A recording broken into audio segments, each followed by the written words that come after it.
안녕하세요. 박장백 사무장입니다.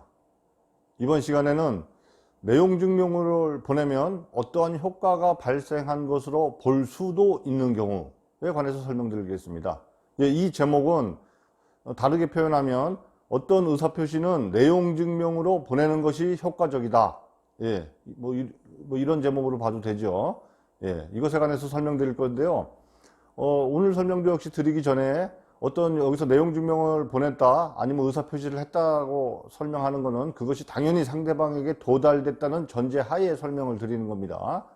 지난번 강의에서 내용 증명에는 원칙적으로는 별다른 효과가 발생하지 않는다.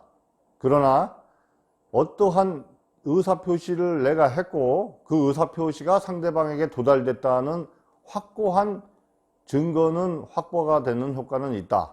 이런 설명을 드렸습니다.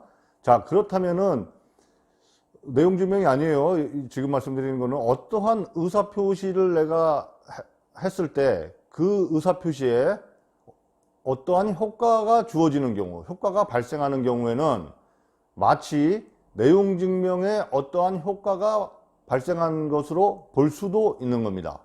다시 말해서 어떠한 의사표시를 내가 보냈을 때 그 의사표시에 의해서 어떠한 효과가 발생하는 경우에는 그 의사표시를 내용 증명으로 보낼 필요가 있는 것이죠. 이게 왜 그러냐면 너무나도 당연한 거지만 입증 책임 문제 때문에 그렇습니다. 의사표시를 했을 때 내용 증명이 아니라도 의사표시에 따라서 보낸 의사표시에 따라서 어떤 효과가 발생하는 경우에는 내용 증명을 안 보내도 돼요. 그런데 내용 증명으로 보내놓지 않으면 입증 책임 문제가 생기게 되죠. 따라서 실생활에서 어떤 의사표시를 내가 하는 것이 나에게 유리하다고 판단되는 경우에 그 의사표시는 통지나 최고나 그 의사표시는 내용 증명 우편으로 해두는 것이 나에게 유리합니다. 아주 효과적입니다.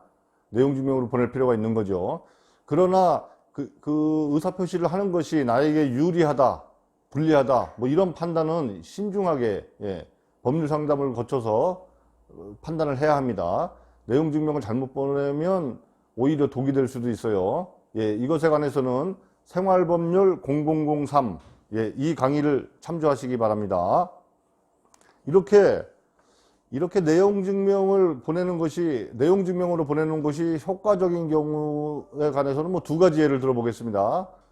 한 가지는 소멸시효가 다 완성돼 간다.